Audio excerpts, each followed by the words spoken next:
ఒక విలేజ్లో అరుణ్ అనే చలాకీ పిల్లవాడు వాళ్ళ నాన్నమ్మ తాతయ్య దగ్గర చాలా ఆనందంగా ఉండేవాడు.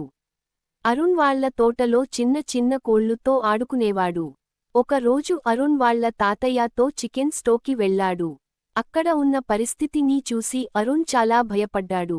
మాంసం కొట్టే వ్యాపారిని చూసి అరుణ్ చాలా కంగారుపడ్డాడు. ఆ మాంసం కొట్టే అతను చాలా భయంకరంగా ఉన్నాడు.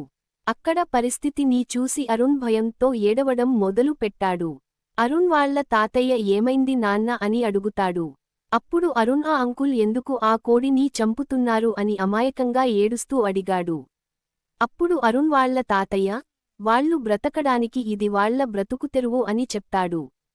అప్పుడు అరుణ్ వాళ్ళ తాతయ్యతో వాళ్ళు బ్రతకడం కోసం వీటిని ఎందుకు చంపడం అని తాతయ్యని అడుగుతాడు.